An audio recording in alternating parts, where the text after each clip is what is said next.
दिसंबर 1927 को मनुस्मृति का दहन किया, क्योंकि यह ग्रंथ हर इंसान में दूसरे इंसान में नफरत पैदा करता है, जाति व्यवस्था और धर्म व्यवस्था का पुरस्कार करता है, स्त्रियों को अधिकार देने से इनकार करता है। इसलिए डॉक्टर बाबा साहब अम्बेडकर ने 25 दिसंबर 1927 को मनुस्मृति का दहन किया। जब डॉक्टर बाबा साहब अम्बेडकर ने इस देश का संविधान लिखा, तब उन्होंने किसी के साथ जात के नाम पे, धर्म के नाम पे, पंथ के नाम पे भेदभाव नहीं किया जाएगा, यहाँ के अस्पृश्यता नष्ट होनी चाहिए, इस तरह के प्रावधान भारतीय संविधान में किए। हर कोई इंसान समानता से जिएगा, स्त्री पुरुष भेदभाव नहीं किया जाएगा। ये जो सारी बातें हैं, ये जो सारे प्रावधान है, ये आरएसएस की प्रणीत भाजपा सरकार को सही नहीं लग रहे हैं। इसलिए वो बार बार ये बात करते हैं कि हम इस देश में संविधान को खत्म करेंगे और मनुस्मृति की स्थापना करेंगे। मनुस्मृति ये मानवता विरोधी ग्रंथ, चाहे कोई किताब बोले तो मानवता विरोधी है। शालेय शिक्षण मंत्री दीपक केसरकर जी ने शालेय शिक्षण में मनुस्मृति लागू करने का आदेश किया। इसके लिए बड़े स्तर पे, बड़े पैमाने पे जो संविधान को मानते हैं, जो मानवता को मानते हैं, जो प्रागैतिक विचार के लोग हैं, उन्होंने विरोध करने का काम शुरू किया। इसी बारे में एक 2-3 दिन पहले जितेंद्र जी आह्वान, इन्होंने मनुस्मृति जलाने का जो आंदोलन किया, उसमें कुछ तांत्रिक गलतियों की वजह से डॉक्टर बाबा साहब अम्बेडकर का फोटो फाड़ा गया। उसके खिलाफ में भाजपा आंदोलन कर रही है। बाबा साहब से हम कितना प्यार करते हैं दिखाने का नाटक कर रहे हैं।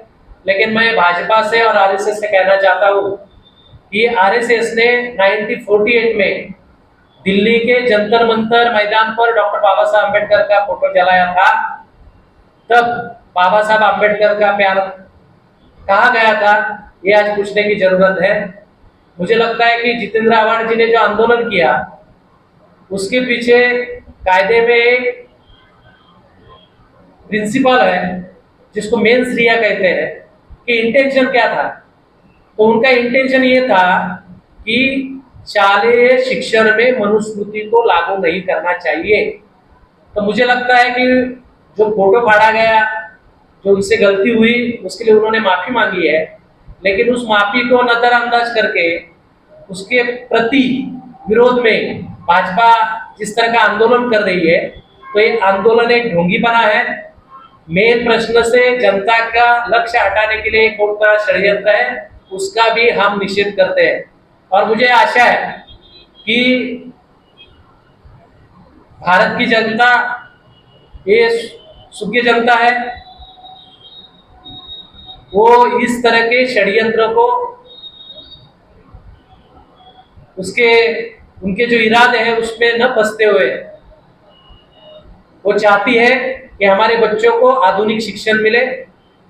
हमारे बच्चे जो पूरे विश्व में जिस तरह की एजुकेशन में और नौकरियों में स्पर्धा शुरू है, वैसी शिक्षा मिले। वो चाहते हैं कि हमारे बच्चे अच्छी अंग्रेजी लैंग्वेज से लेकर सारी लैंग्वेज का अच्छी तरह से पढ़ाई कर सके और एक अच्छा भारतीय नागरिक बने।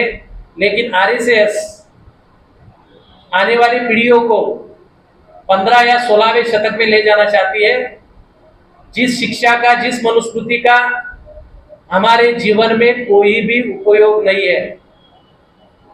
अगर उनको बाबा साहब के बारे में इतना प्यार है, तो 1948 में जब आरएसएस ने बाबा साहब का फोटो जलाया, तब उनकी भूमिका क्या थी? जब जंतर मंतर पे संविधान जलाया गया, तब उनकी भूमिका क्या थी? जब कोश्यारी जी जो राज्यपाल थे, पूर्व राज्यपाल, उन्होंने सावित्रीबाई फुले, महात्मा ज्योतिबा फुले के बारे में कहा, तब उनकी सोच क्या थी, उनके विचार क्या थे, तब उन्होंने क्यों निषेध नहीं किया?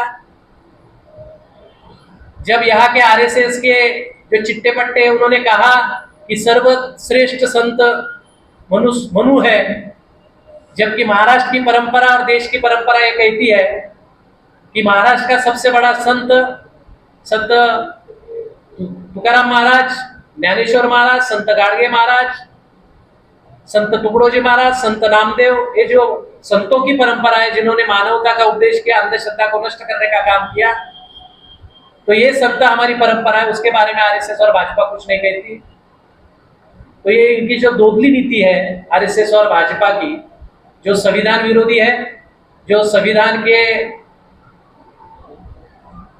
प्रिंसिपल जो मूल तत्व है उसका विरोध करती है, और इस तरह की शिक्षा में धार्मिक ग्रंथों को लागू करना ये संविधान का अवमान है।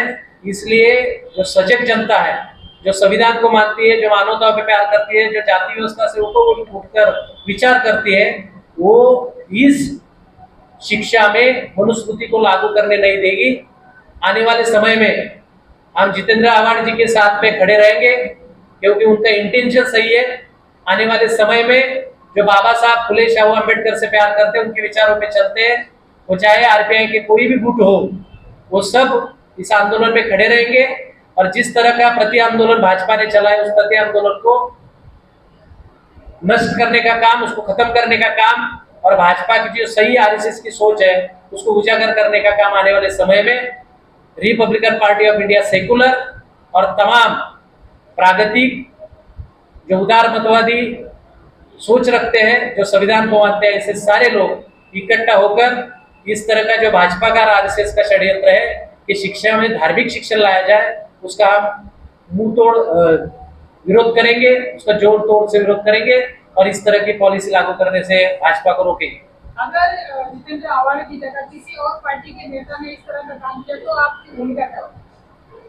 देखो, कोई भी तांत्रिक अगर इस तरह की गलती कोई करता है और उसकी माफी मांगता है, तो हम उसके इंटेंशन को देखेंगे। इसलिए मैंने कहा कि कायदे में मेंस रिया का एक प्रिंसिपल है कि आंदोलन करने के पीछे उनका हेतु क्या था, उस हेतु को देखो, उसके इंटेंशन को देखो। उनका इंटेंशन था कि शिक्षा में मनुस्मृति लागू नहीं होनी चाहिए, तो कुछ गलतियां कार्यकर्ता की वजह से, उनकी वजह से होगी, उसके लिए उन्होंने माफी मांगी है। तो मुझे लगता है कि सबसे बड़ा अहम इश्यू है शिक्षा में मनुस्मृति को लागू न करना, ना कि बाबा साहब के बारे में उन्होंने क्या किया और पोस्टर में उनकी क्या तांत्रिक गलतियां हुई, उसको नजरअंदाज करना चाहिए और मेन इश्यू पे फोकस करना चाहिए।